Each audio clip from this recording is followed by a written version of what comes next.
Dear colleagues, good afternoon.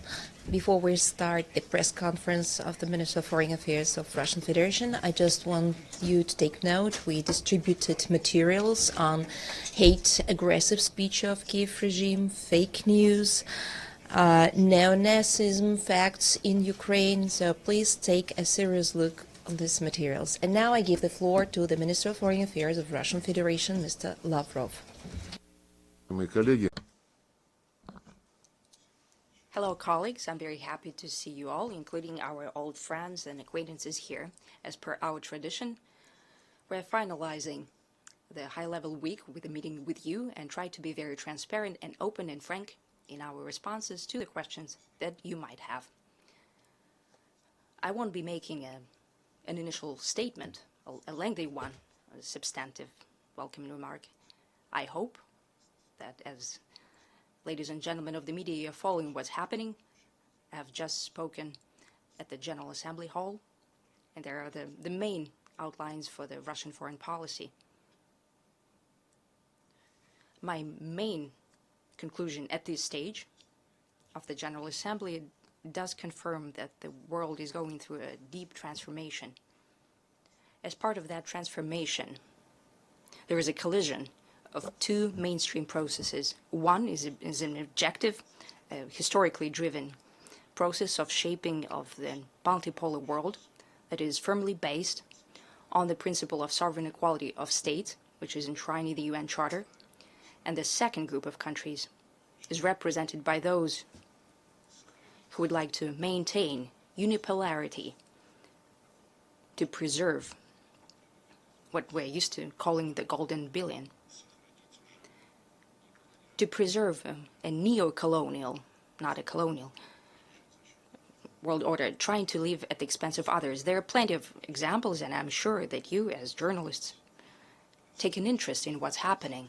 You take an interest in the way the countries are trying to explain their positions and the way their words apply to their deeds. Are they the same or not? And I suggest we move on to questions, and Maria will be conducting the process. To UN correspondent associations, please, Valerio Rebecca. Thank you so much. Thank you, Mr. Foreign Minister, for the press conference on behalf of the United Nations Correspondent Association. It's Valerio Rebecca from ANSA Newswire.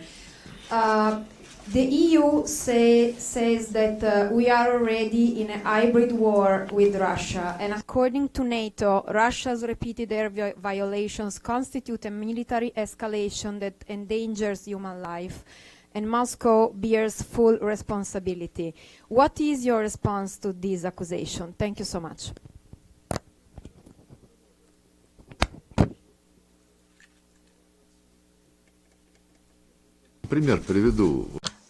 I'll give you an example. When the drones fell on the Polish territory, right on that very day, as soon as Poland raised alarm, we suggested through the Ministry of Defense to conduct a meeting and to have a business-like discussions, like professionals do, without a hysteria, to deal with the situation, to look at the wreckage, to look at what kind of drones they are, what's their range. The drones that were allegedly found on the Polish territory, if these are the drones that we think they are, then the range is less than from the border of the Russian Federation to the Polish border. But I'd like to repeat once again, when someone is shying away from a frank conversation, from a proposal to have an honest conversation, they don't want to deal with that, then I guess it's a good thing that you've started with this question. A year ago, at this very hall, right at this very table, I was telling you the way we try to get to the truth regarding to the provocation that was conducted in April 2022 in Bucha. It was when the Russian units withdrawn from the Kiev suburbs, including the suburb of Kiev called Bucha. And we withdrew from that town because the Western countries were calling us to create a trustworthy atmosphere for the slated signing of a peace agreement on the settlement that Boris Johnson torpedoed back then. So when Russian units withdrew from that settlement of Bucha, 2 days later,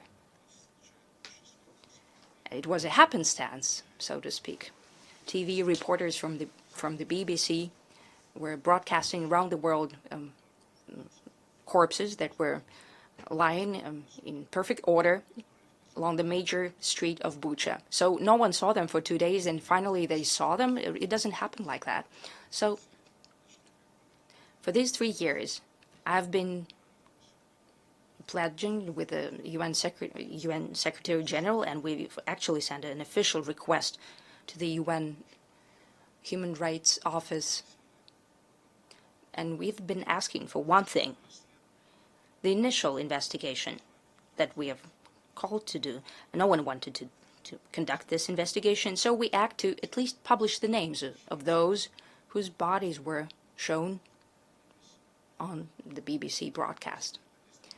UN Secretary General, and I've spoken to him yesterday about that as well, he just shrugged his shoulders and said he won't deal with that. He doesn't want to deal with that. And later he said that he asked to do it, and he was told no. But we have also appealed to the UNHCR officially in written form a year ago. We've received an answer just this summer. And the response, well, amazes us. The possibility of revealing the data about the injured is being reviewed together with the legal office of the Secretariat. Later, we were told that the lawyers of the Secretariat said that it's not reasonable to present data on the victims of Bucha in order to ensure the security and safety of their relatives. A year ago, when it was stalling just like today, I appealed to you. I appealed to your journalistic interest. Don't you have an interest in learning whose bodies were shown there? Who were they? None of you, as far as I understand, no one followed up on that. No one conducted a journalist investigation. Though such investigations happen even on smaller incidents. Going back to a question, we have nothing to hide. We never attack civilian infrastructure. Incidents happen, but we never conduct targeted fire against them. We never target with our UAVs or missiles on the countries in Europe, be that EU members or NATO countries. Once again, if Poles indeed wanted to get to the bottom of that situation, we've proposed a meeting, immediately proposed a meeting, but no one wants to discuss the facts, ever. There are plenty of examples when we're accused, and later it turned out that it was the Ukrainians who targeted the market and other infrastructure, hospitals and so on. Well, it all follows the same scenario. First, hype happens, and later journalists who first initiated this hype, they don't want to deal with that. But we're always open to a frank conversation. Good afternoon, Minister Lavrov. Yesterday, the UN Security Council, after the vote, declined the draft by Russia and China to extend the UNSC resolution 2231. What are the consequences of renewed sanctions against Iran that you see? Do you see that it is possible to solve through diplomatic means the Iranian nuclear issue? If so, what are the next steps? What is Russia prepared to take? The snapback mechanisms for sanctions is included in the UNSCR that endorsed the Iranian nuclear deal, as we call it, in 2015. It was enshrined there after the direct negotiations between the Iranian foreign minister and the United States State Secretary. John Kerry was the State Secretary back then. So this so-called snapback mechanism is not typical for any other sanction regimes. in essence, it allowed any country to put up for a vote, to put this resolution up for a vote, so that the sanctions alleviation regime will continue to be in place. And the country with a veto power even unilaterally could block such a resolution. That would mean that the extension of alleviation of sanctions won't happen. There are two notions here. First, this is not a very succinct wording here, but it's the main idea is to constantly keep the Iranian colleagues alert so they won't take any steps outside of this framework. The second notion is that Iran agreed to this exotic mechanism purely for the fact that it was sure that it would never violate this deal. Therefore, let them have this mechanism, let it be over their heads, but as something put on the back burner. But Iran is not going to violate it. Therefore, they agreed to it very easily. And the idea that the deal will not be broken by them, but the U.S. in 2017, or 18 or 19, I'm not sure. They couldn't even think about it. But it happened, and the U.S. have withdrawn from the deal. They said that they did not recognize this resolution. Europe, instead of demanding that the U.S. would go back to implementation of their obligations, also started to shy away from commitment to the agreement. And the number of violations is very well known. The resolution that the U.S. does not recognize. Now, the Europeans are cherry-picking what they want from that resolution. And what they want is this exotic mechanism for a snapback. It's very hard to explain in an understandable way. This is a trap. And that phrase, that para, was created as a trap for Iran. It's just yet another piece of proof that Iran does not intend to violate the NPT treaty, the commitment to the nuclear deal. Nevertheless, the next Iranian government has fallen into this trap, the trap that they have inherited from 2015. Together with the People's Republic of China, we've done everything to give diplomacy a chance. Even after the resolution about the snapback of sanctions was adopted, there was a chance to agree that for some time, we wanted a 3-month extension. We wanted to extend the Iranian nuclear deal in their entirety without adding anything or crossing anything out in all its aspects, so it would continue to be in place for the time when we hoped we could continue negotiations. Since West has torpedoed that and has blackmailed the majority of the UN Security Council members so they would support their destructive position, I don't know what Iran do, how they would respond. This is incapability to negotiate with anyone, and not giving 2 or 3 months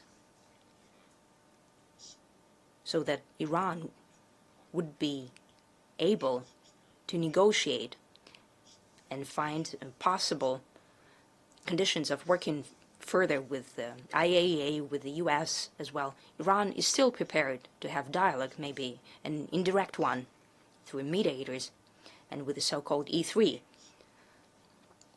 Iran was also holding conversations with them. However, the outcome of those negotiations just proves that from the very beginning, the European trio was trying to find any pretext to bring back sanctions. So any bona fide proposals of our Iranian colleagues to find a compromise, they were all turned down. When something was announced that there is hope for an agreement, right the very next morning, it turned out there was none. This is a deliberate operation aimed at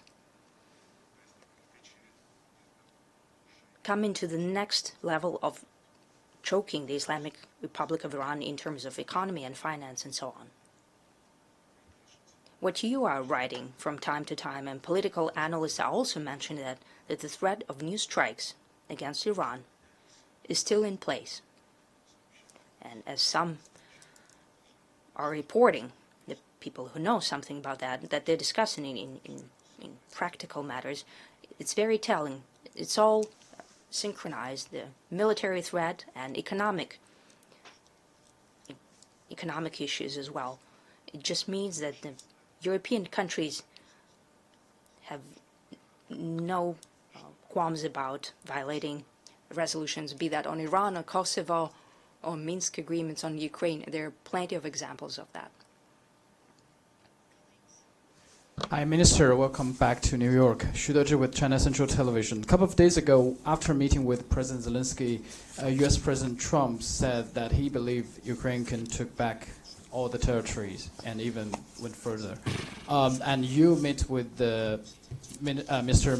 Marco Rubio, and it's, let's say, a constructive talk. With this kind of ever-changing policies from your U.S. colleagues, how is Russia planning to engage with the U.S., especially, particularly with the Trump administration on this issue? Thank you. You can call it ever-changing.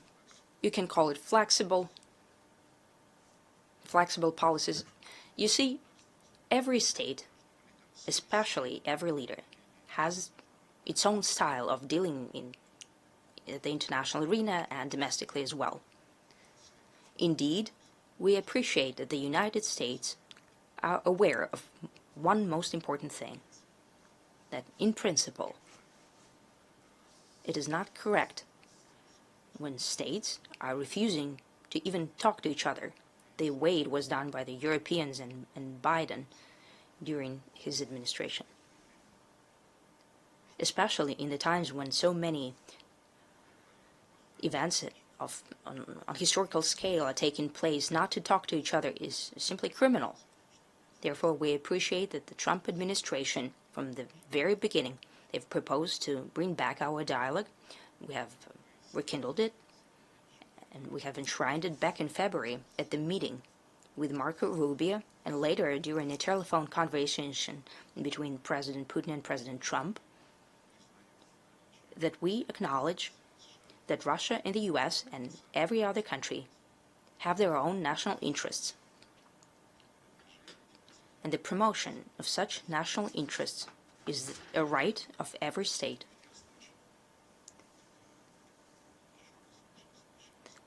When we've met with Marco Rubio, we have repeated this philosophy.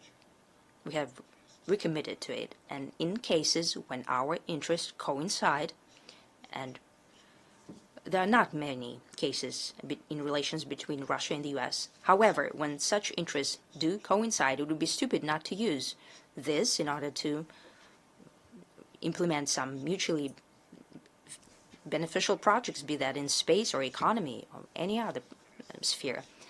The majority of cases when U.S. and Russian interests do not coincide, the most important thing is not to let it result in confrontation or collision, especially a hot confrontation, and we're united in this position.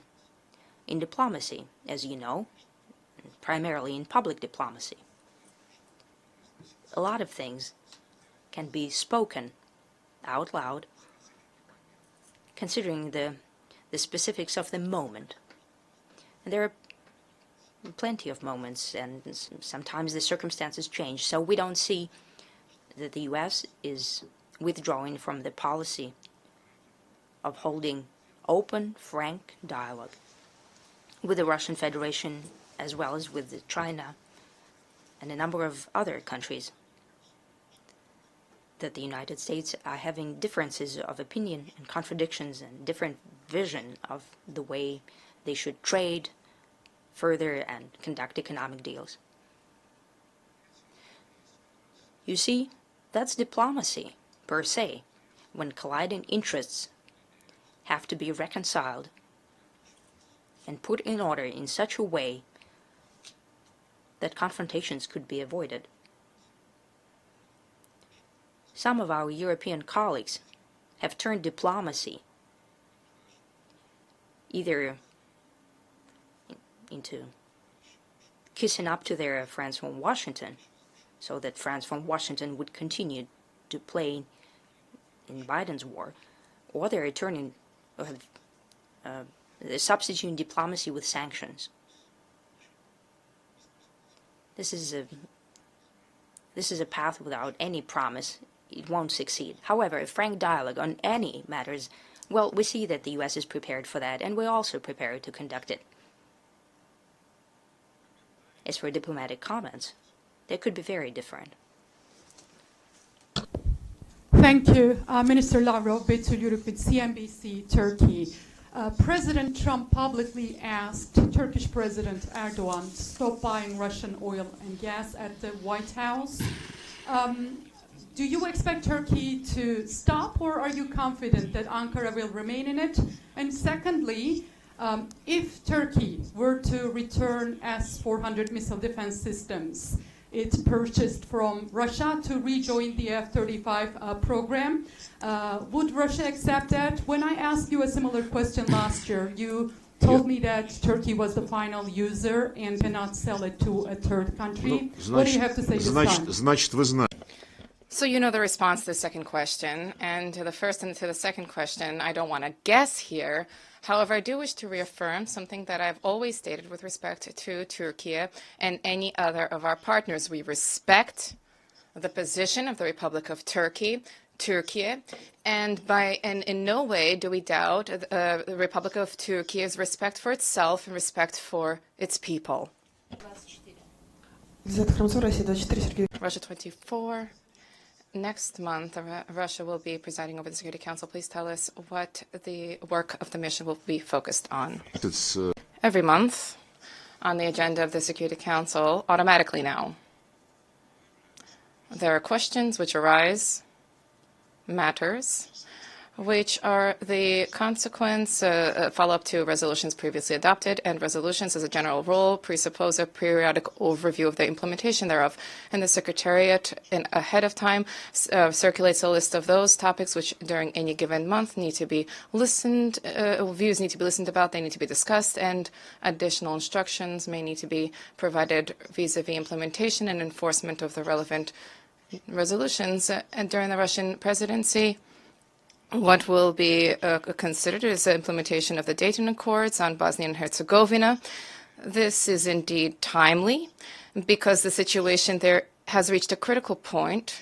They have adopted a policy of collapsing the Dayton Accords, infringing upon the rights of the Serbian people, and this is an egregious violation of the Dayton Agreements, which set out the equality of the three constituent peoples, the Serbs, Croats, and the Bosniaks. So this will be an interesting event. However, what is most important probably is that during our presidency coincides with an important anniversary, the 24th of October, which is the day of the founding of the United Nations, and on that day we plan to hold a special meeting, not, once again, not to extend support for those principles which were enshrined by the Founding Fathers in the Charter of the United Nations, but rather to take a look at today how these principles need to be upheld, especially given that the overwhelming majority of these principles explicitly, directly pertain to the process of multipolarity. That includes the sovereign equality of states. This includes non-intervention in the domestic affairs of others. This includes the rights of nations to self-determination, the rights of peoples to determine their own fates. This is all enshrined in the Charter of the United Nations and has been the case for all of these 8 decades. But far from always has this been applied and implemented. So the 24th of October will be a meeting with a focus on analysis, and we hope with practical conclusions being drawn about further development of the United Nations. Thank you, Mr. Minister. Abdul Hamid Sayam from the Arabic Daily, Al-Quds Al-Arabi. Mr. Minister, your ambassador here gives very strong speeches in the Security Council about the genocidal war in Gaza. He's very factual, he's very straightforward. He gives a strong position of Russian Federation. However, Can't Russia do more than just giving strong statements and factual and right to the point? And the second, related to this question, ICC, the prosecutor, issued on May 20th, 2024, the arrest warrant for 2 Israeli war criminals. And from that day until today, the crimes are continuing, genocide is continuing, and yet not one single indictment of any other Israeli general or minister or war criminal. Thank you. You know, I met with a number of my Arab friends over the recent week. Of course, we discussed Palestine, but we did not just discuss Palestine. We discussed the West Bank, the Jordan River. We discussed the south of Lebanon, the south of Syria, Lebanon, and many other issues. The situation is exceedingly volatile. There are many, not slowly ticking time bombs. There are mines that have been with many mines with fuses that have been detonated. But do you say that Russia? What can Russia do beyond setting out our position in principle vis-a-vis Palestine during Security Council meetings? You represent an Arab media outlet. I am correct. Just recently, there was a summit, a League of Arab States summit, and the Islamic Organization of Islamic Cooperation. During the summit, there was a discussion of the atrocities that are being perpetrated in the Gaza Strip. And there's an ongoing collective punishment targeting the Palestinian people. And in no way is this saying this is better than the terrorist attacks, which we all condemn, but collective punishment is also prohibited under international humanitarian law. So if following this summit, as an outcome of the summit, our Arab and Muslim friends have been engaged in efforts, and the result, the fruit of these efforts will have a practical significance in order to attempt to stop what has been taking place. Of course, we will join these efforts. You, the Arabs, are directly bordering Israel and Palestine. This has direct implications for you, first and foremost. You are our close friends, virtually all Arab countries, all Muslim countries, and of course, we want to help you.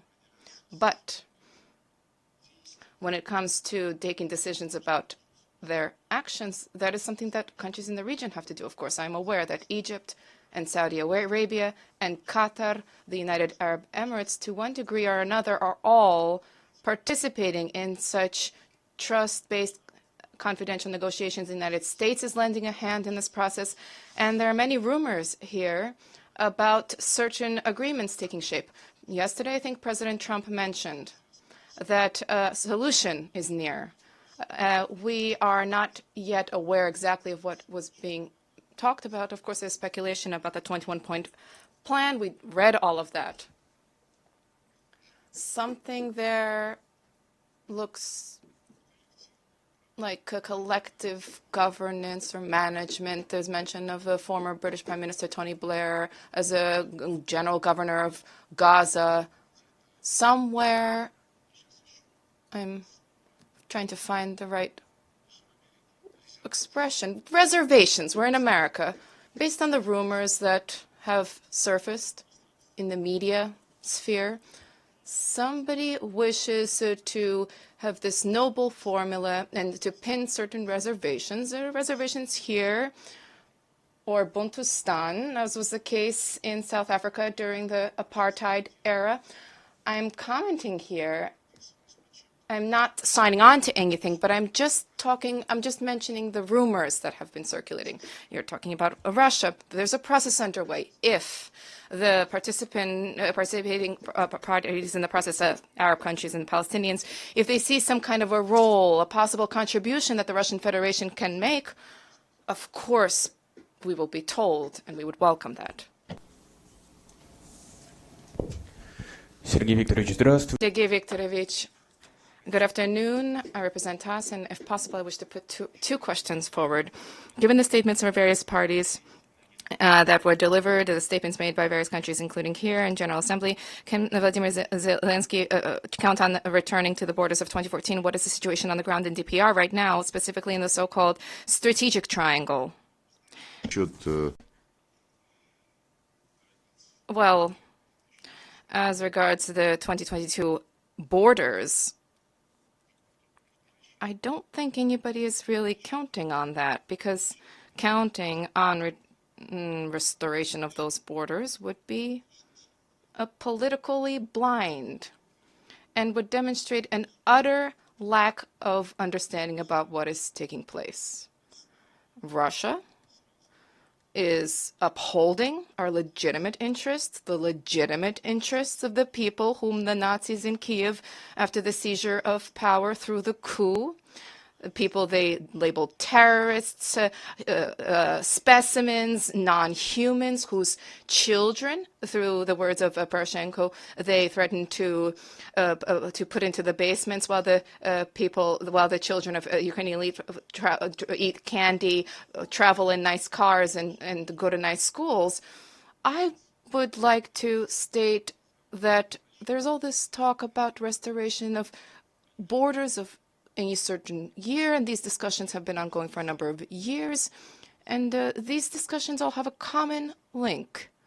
Ukrainian leaders who seized power after February 2014 illegally consistently lied and derailed all of the agreements that had been arrived at. If in February 2014 had there been implementation of the agreement that was signed between the president and opposition, this which was guaranteed by Germany, France, and Poland, had this been honored and fulfilled, Ukraine would have been within its 1991 borders.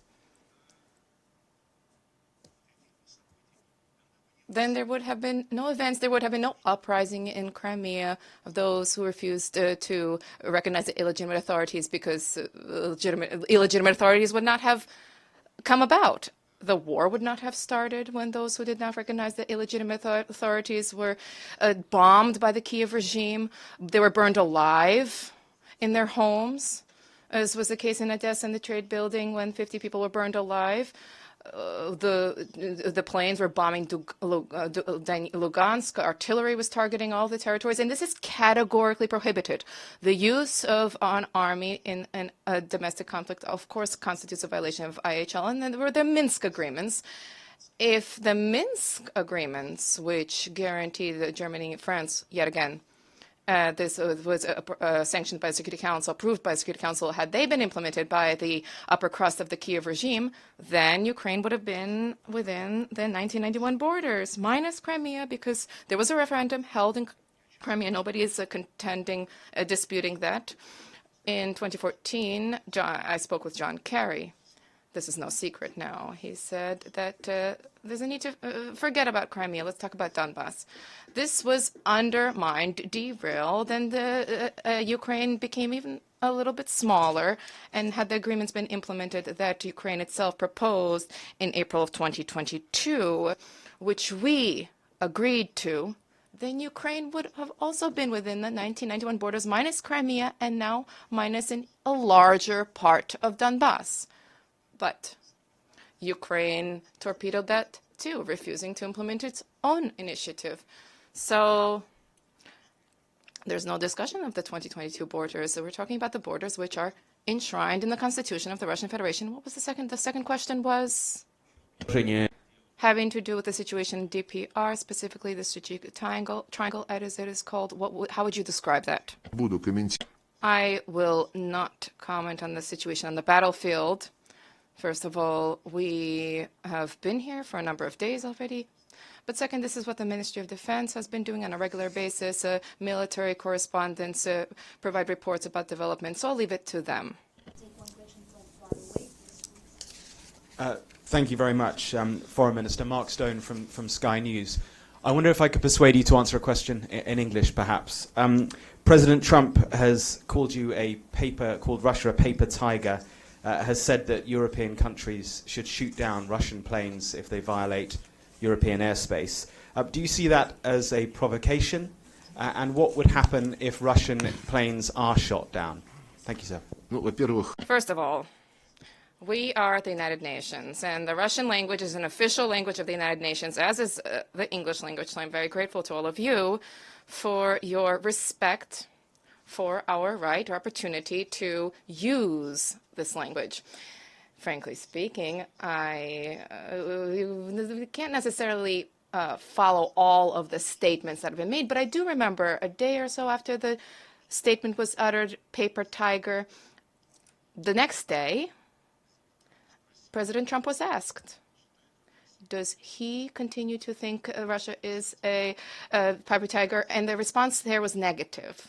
So if each nuance in the rhetoric is addressed, well, I already responded to what I think of certain statements from President Trump. In public diplomacy, there are various tools being leveraged, various means, various various procedures, and as if President Trump allowed for the bombing of Russian Federation, intercepting drones, planes. When a drone flies not over our territory, if it crossed somebody's border, but outside of our airspace, probably everybody has a right to do what they deem necessary with this drone for providing for their own security. But if there are attempts to down any flying object, any object over our territory, in our airspace, then I think people will very much regret it undertaking such an egregious violation of our territorial integrity and sovereignty. Sergey Viktorovich, добрый день. Good afternoon. If I may, two questions. The first question, German authorities have not concealed the fact that they have been engaged in active militarization of their country. What do you think? Why is this being done? And what are they trying to achieve? And the second question, you've already mentioned recently. You talked about privatization of virtually all of the leadership of the United Nations by the West. What could Russia do in order to change that situation? Thank you. On militarization of Germany, we repeatedly set out our concerns, our very deep concerns. And not only is there a process of militarization underway there are blatant indicators of re-Nazification, which are being observed. Why is this being done? Probably with the same aim that Hitler set for himself, to bring all of Europe under his control and to try to inflict a strategic defeat with Hitler, with the Soviet Union, and with the modern-day Germany and the rest of those, the chorus, the main soloists in the European Union and NATO. Now they're trying to inflict a defeat on Russia. Merz, I think it was yesterday, mentioned that we are not yet in a state of war, but we are no longer in a state of peace. The militaristic rhetoric is being ratcheted up with each passing day.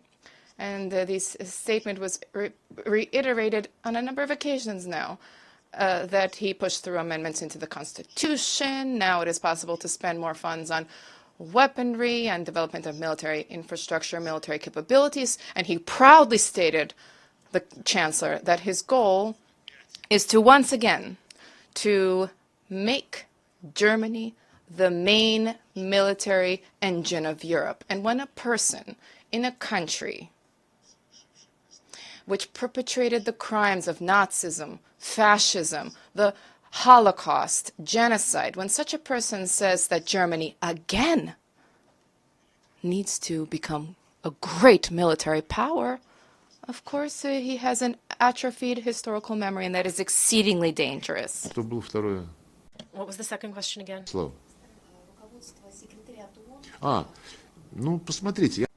Well, look, I've said this quite frankly. We say this very openly. There are many positions at the ASG, USG level.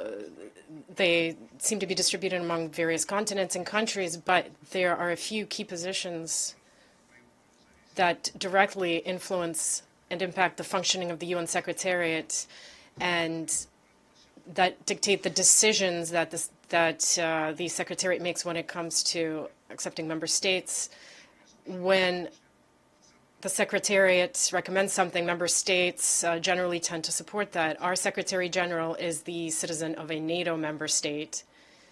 The head of the Department of Political and Peacebuilding Affairs is a citizen of a NATO member state as well. The head of the Department of Peacekeeping Operations is also a citizen of a NATO member country. The head of the whole humanitarian wing of the UN, which carries out operations all over the world, is a UK citizen, also NATO member state citizen. The head of the Department of Security, which is also very key to the work of the organization, the whole system, is also a citizen of a NATO member state. I mentioned that a UK citizen has inherited essentially the leadership of the humanitarian wing of the UN. And Mr. Guterres is currently promoting the UN-80 initiative, which contains a number of fairly radical proposals that require very careful study and analysis. And this analysis must be transparent. It must involve all member states. We put forth an initiative for a resolution to this end, and it was adopted. This process cannot go on in secret. And to lead this process, Antonio Guterres has appointed another Undersecretary General who just happens to be a UK citizen as well. These key posts,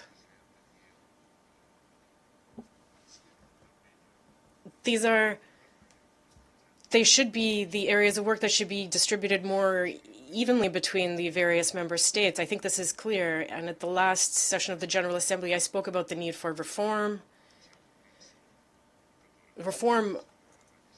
of those principles that dictate the composition of the Secretariat. The main principle right now is the size of the population, the GDP per capita. So, the bigger you are, the more positions you have. And of course, this is logical to some extent, but there is also the principle of the sovereign equality of states, which we've already talked about today. And the Secretariat needs to have staff members that are appointed based on their professional qualities and not necessarily on their nationality. But this principle of equitable geographical distribution must be upheld. And right now, when it comes to the top ranks of the Secretariat, that principle is not being complied with at all. So much.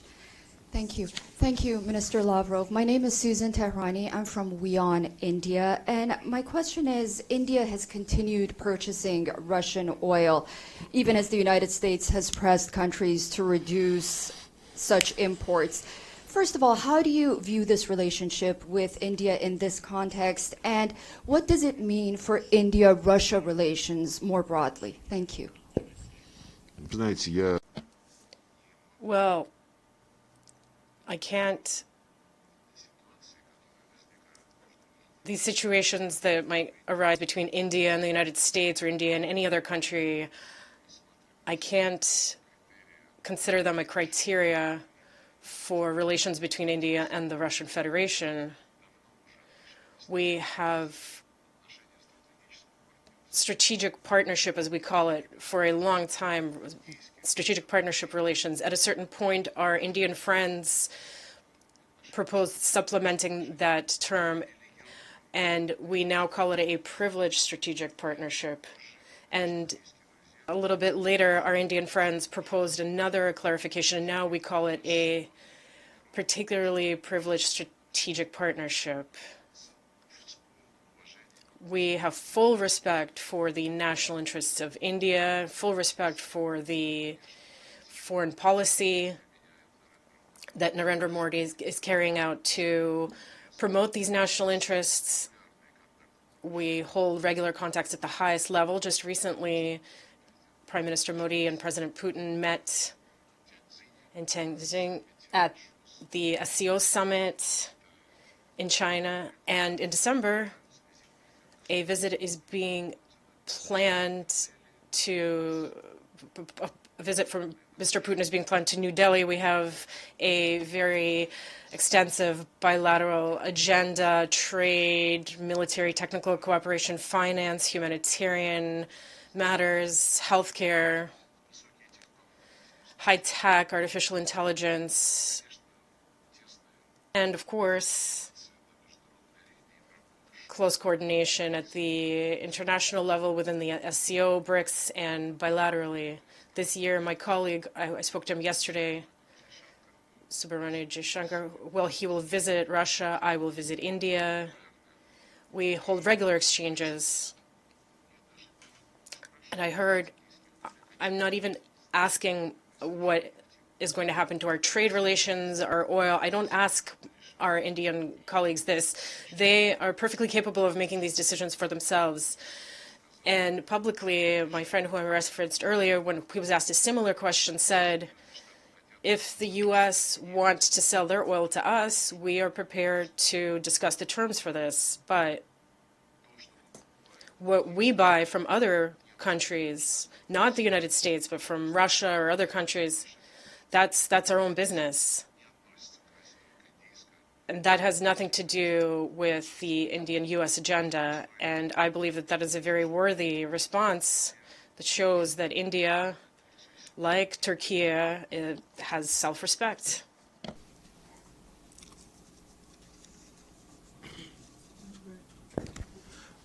Igor Zhdanov, RT. Good afternoon. We are increasingly hearing about the difficulties that delegations face when they come to the UN General Assembly. The Russian delegation has repeatedly encountered issues when it comes to obtaining visas. This year, Mahmoud Abbas, the head of Palestine, was unable to personally attend the General Assembly. How do you view the legitimacy of such actions on the part of the United States, given that the headquarters is located in New York? And how would you comment on the increasingly frequent calls to move those headquarters to a different country? Why did you say, why did you apologize before you said other country? That was, I just misspoke, says the journalist. Yes, this is a very serious topic. This is an inconvenience. I wouldn't say that the countries suffer when their delegations encounter problems, but this is a serious violation of the agreement between the United Nations, the headquarters of the United Nations, and the host country. The host country is obligated in a timely fashion without discrimination to issue visas for to attend any UN events at the request of a member state before any session, be it the session of the General Assembly or another UN body. And we regularly are unable to send all the members of the delegation, our delegation, that we would like. We've had representatives of the State Duma. Sometimes our delegations include members of parliament, and not all of them are issued visas. I mentioned this to Mark Rubio at our meeting on Wednesday here in Manhattan.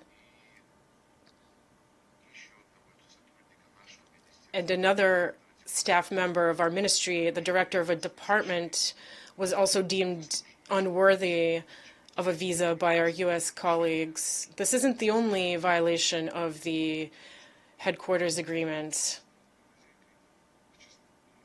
These violations, some of the most egregious violations, include the seizure of our diplomatic property. This was back during the Obama administration. This was done a couple of weeks before Donald Trump's inauguration for his first term. It's very unscrupulous. How do I say it? When you just want to mess things up for whoever is lawfully in accordance with the Constitution and the will of the Constitution, who's going to succeed you in the White House. That's the legacy that he left, and we are still unable to resolve this matter to this day. There's still a lack of willingness on the part of the U.S. to go back to faithfully implementing the agreement, but our dialogue about visas, about the functioning of embassies, about this property and other aspects of the day-to-day functioning of our diplomatic mission is underway. We've already had 2 rounds. Now we're on round 3. Marco Rubio and I agreed to hold talks this fall, further talks. As for moving the headquarters, yes, perhaps many wouldn't mind this. Recently, the president of Ecuador, I believe it was, or Colombia, yes, of course. His visa was revoked while he was here, and he's a very simple, direct person. Many proposed thinking about this, but I think those proposals were just talk in order to just bring up this topic at the Committee for Relations with the host country in order to be a little more persistent about this. There's a story, a legend that goes that when the first talks were held, during which the need to create a world organization was mentioned between Stalin, Roosevelt, and Churchill, there was some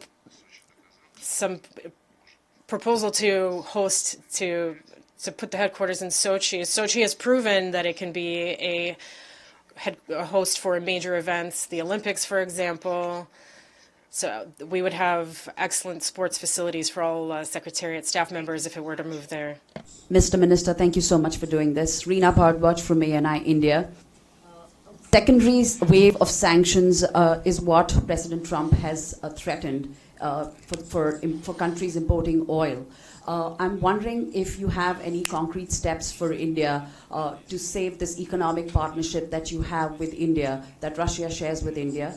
And secondly, in your conversations with Secretary Rubio, were there any discussions on India? Thank you. As for the second question, the answer is no. We do not, in general, we're not in the habit of discussing whoever it may be, and especially our friends, during our contacts with third states. As for the question about oil, I already answered that question to your colleague who is also representing an Indian media outlet. But I think you've worded your question differently. Is there an opportunity to save the economic partnership between Russia and India? It's not under threat. There is no doubt as to that. And there is no threat to this relationship. And if somebody does do something of that nature, the Indian Prime Minister, the Minister of Foreign Affairs, have said it loud and clear. India chooses its own partners. If the U.S. has proposals on how to enrich bilateral trade between the U.S. and India, they are prepared to discuss the terms for that, whatever terms the U.S. might put forth. But when it comes to trade, investment, economic, military, technological, and other relations between India and third states is something that India will discuss only with those states in question.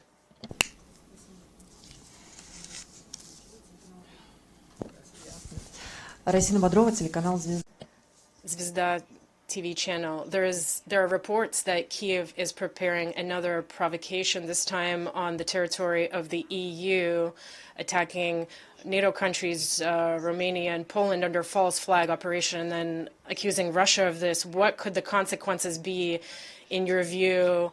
And do we need to work upstream of this in terms of information? Will it work? Well, this isn't the first time, and I have no doubts that all of these reports and this information are based on reliable information. Kiev has special structures, special bodies in the media as well as in the military and technological sphere that are in charge of provocations, false flag provocations, as you said. I read that they are currently taking drones manufactured in Russia, which they also possess, it would seem, and equipping them in such a fashion as to make it very convincing that we launched those drones. But the West, in addition to those that are clamoring and raising hysterics in Poland, the Baltic states, and other places, there, in the serious capitals, there are serious people that understand everything full well. However, even in those serious capitals, the elites are committed to the goal of subjugating Russia. They no longer say strategic defeat, they use some other kind of language, but the goal of a strategic defeat remains in their head constantly. They will keep modifying how that defeat should look, but that's exactly what they're doing. I know for a fact that they're helping the Ukrainians with all of these, with all this dirty business. The UK is helping with this, as they have been doing for many centuries in our geopolitical space. So we're very well informed about this. Our military intelligence is working. Our intelligence services are, from time to time, unveiling the true face of those who are behind such provocations. As for the response that will follow, I think it's premature to say that now, but a response to things like that, especially if they begin to take actual physical steps, well, they will seriously regret it. Our president has said time and time again that we will not allow for any violation of our territory, our airspace, on the part of those in Europe who are openly preparing for war against us.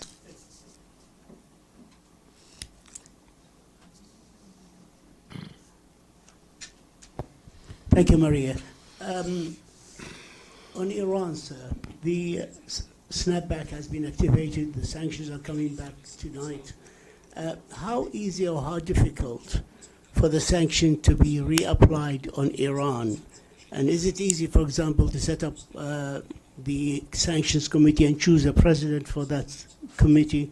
And on the multilateral system in the UN, which is facing a vicious attack, an assault, your thoughts on that? You've served here for a long time, and you know the system better than anybody else. I wrote a letter today. I directed a letter to the Secretary General in which I clearly stated our position, and today, by the way, our Ministry of Foreign Affairs will disseminate a statement. I set forth our position regarding the fact that the decision that what is inspired and pushed through yesterday is legally null, it is unlawful, and it cannot be implemented. So the Secretary General, if he is committed to the UN Charter, including those articles that set out his obligations and powers, if he acknowledges and accepts this unlawful action taken by the Security Council on September 26, and if he launches this procedure and sets up secretariat bodies to this end, it will be a major mistake, and it will deal a major blow to the credibility and the authority of the Secretary General and the organization.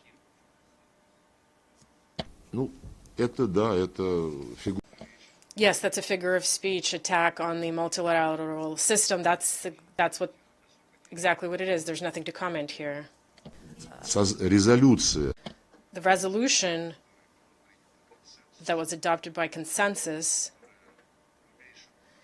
which has been grossly violated by both the United States and France and the UK, that resolution has now been dusted off, and they are alleging that it's not them violating the resolution, it is Iran. Of course, this is an attack not only on the multilateral system as a whole, but on the UN system, on the prerogatives of the Security Council, on basic rules of decency, which include implementing the decisions of the Security Council rather than reinterpreting them to serve your own selfish interests, particularly interests relating to the interference in the internal affairs of others and unlawful use of force. Coming here for this open and lengthy conversation with reporters. I'm Namo Abdullah with Rudao Media Network from Iraqi Kurdistan. We're witnessing a growing wave of recognition of Palestine's right to self-determination. Of course, Palestinians do deserve their own country. I think you would agree with that. But like 8 years ago this week, Iraqi Kurds held an independence referendum. You remember, I'm sure.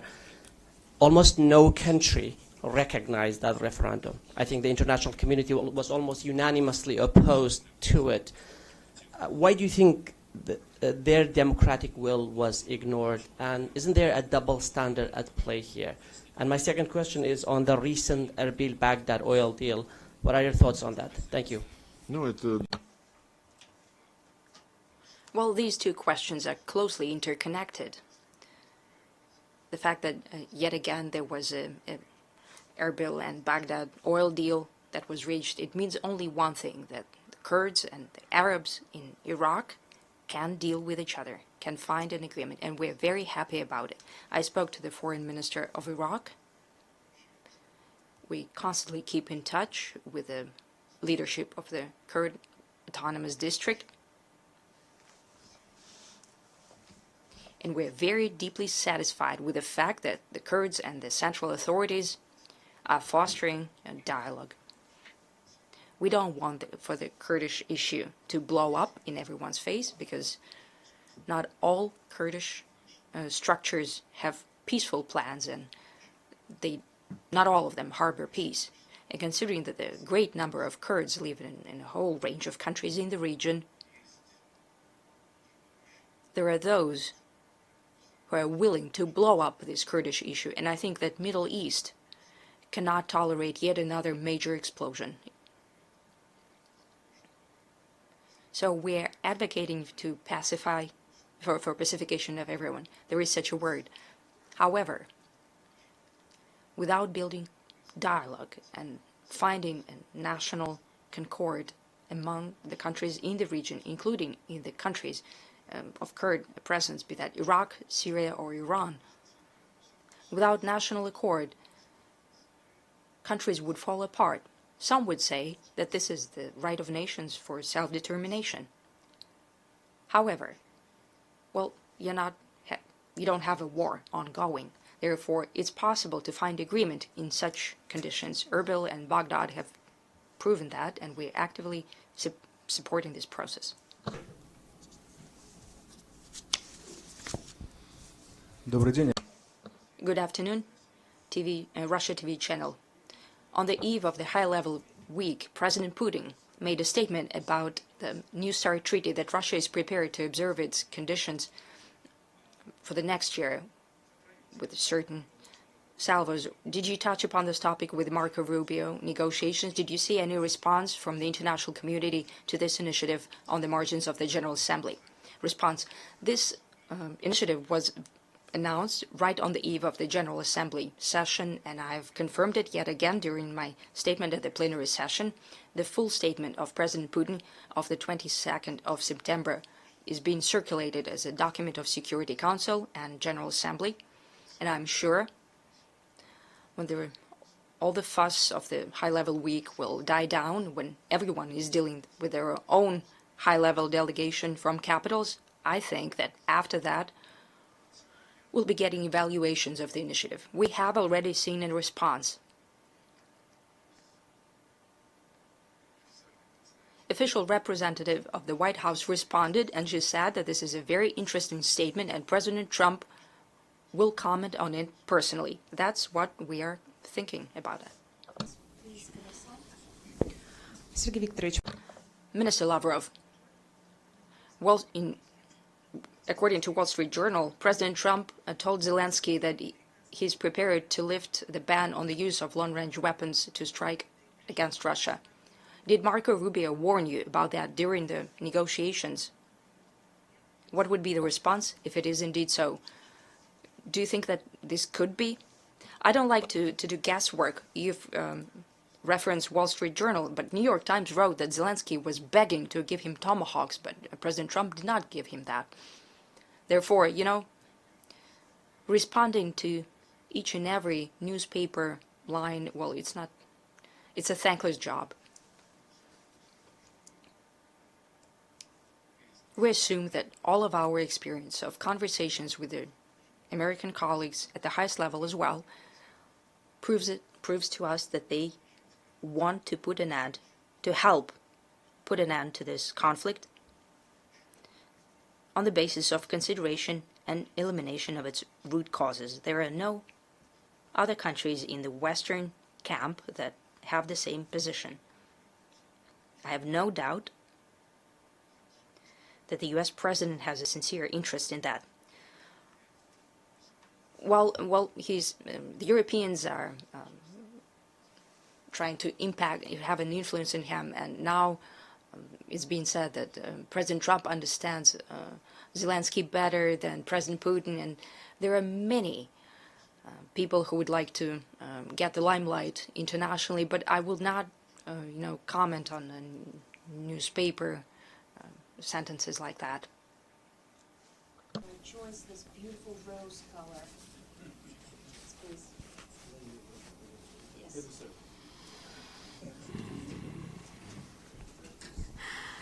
Спасибо большое. I am Aisa Garcia from Telesur TV. I would like to do two questions.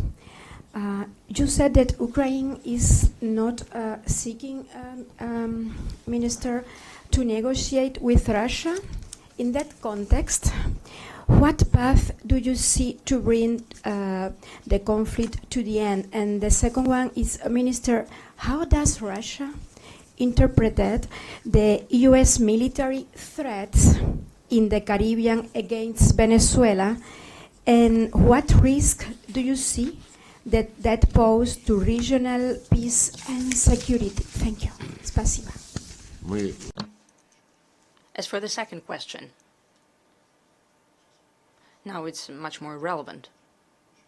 Naturally, we are very alarmed by the fact that the Americans have now organized in international waters as of now, but around the international waters around Venezuela.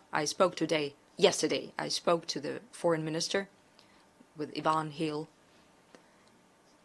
and many other representatives of Latin American region and the Caribbean are very alarmed, and Brazilians as well, and the island states such as St. Vincent and the Grenadines.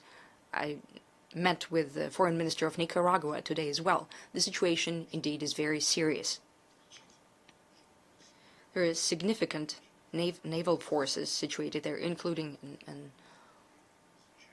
a nuclear submarine, and we hear direct threats of military intervention in order to destroy drug cartels, to fight drug trafficking on the whole. I was told one thing today that did not cross my mind before, but during these very days, the Security Council, what's being done there together with Panama, the U.S. colleagues are pushing through a resolution on establish an international force to ensure security in Haiti, international forces to fight banditism. They're asking for a very specific mandate against gangs, and it's a very specific mandate. And in order to for the Security Council to establish such an institution and to leave it its establishment to those who have an interest in that, the mandate would be to use unlimited force on unlimited scale against gangs, as they say, against such gangs. Force could be used against them. There is no timeline for this operation, no accountability system in view. If you compare these two processes, if you put them together, what's happening in the Security Council and what's happening around Venezuela, I cannot rule out that certain creative actors could think of getting a mandate at the Security Council and later say that there are gangs from Haiti harbored in Venezuela. I cannot rule that out. So we have solidarity. We show solidarity with the government and people of Venezuela. They have the full right to determine their political, economic policies as well as social path. And we think that interfering in domestic affairs is unacceptable, just like in domestic affairs of any other country. That's the demand according to the UN Charter. As for negotiations, as for your first part of the question, As for negotiations with Ukraine, I've asked my employees to prepare some documents for me, the way the position of Kiev evolved regarding the negotiation on the 17th of April 2022, right after the Ukrainians have derailed the agreement they have initiated themselves when the UK banned them from doing that. Right after, Zelensky is saying that we can fight with Russia for 10 years. Our society does not want us to continue negotiations. That was a quote. The 1st of October 2022. All of a sudden, Zelensky is saying Ukraine is prepared for negotiations with Russia, but with a different president, not with Putin. 22nd of March 2023, Foreign Minister, former Foreign Minister Kuleba, when the illegitimate ICC provided an arrest order for President Putin, he's saying, long before we knew that it's useless to talk to Putin, our Security Council of Ukraine has adopted a decision where it said that any negotiations with Putin are impossible. These are the same people that a year later started saying that Putin is avoiding them. 4th of May 2023, Zelensky is saying, for us, a result is a certain indictments, specific indictments against all Russian war criminals, especially the highest leadership of the country.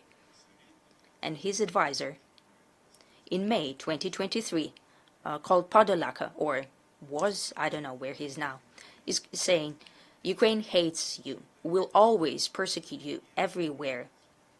We have nothing to talk to you about. You don't understand human language. Ukraine will get to each and every one of you. It doesn't matter how, be that legally or physically. So these guys are now telling us that we don't want to talk to them. Zelensky, last year, 2024, is saying Russia can start negotiations with us only if they leave our legitimate territories, going back to the topic of the borders of 1991, and so on and so forth. Later, we were always tortured by the topic of unconditional ceasefires. Later, Zelensky held negotiations with Macron and said, today, in the media, there was a lot of information about the fact that they came here to talk about ceasefire. It's not so. Ukraine does not view the possibility of a ceasefire in exchange for guarantees of the Western countries. Does not view that. This is not up for discussion. No ceasefires. What are they saying now? That there should be an immediate ceasefire and guarantees of the Western countries. Back then, he did not want to have a ceasefire, even with guarantees. So you can judge for yourself what these people are, who are being led by such a character as Zelensky. Thank you so much. We do have to leave now. Well, you gave the floor to the lady, but do you want me to stay? No.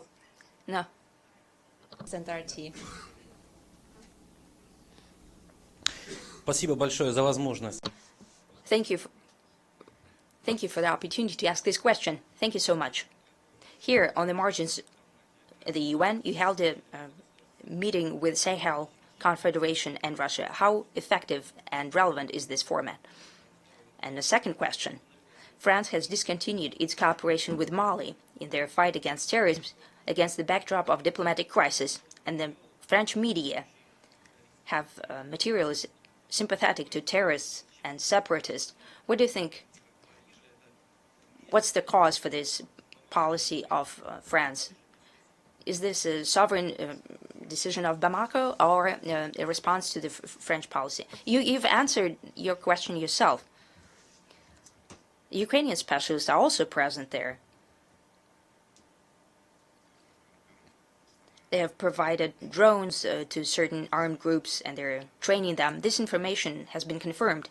As for the meeting with the foreign ministers of Sahel alliance countries, Mali, Burkina Faso, and Niger, it has been the second meeting. We've met before in Moscow, and we'll continue such meetings in the region as well.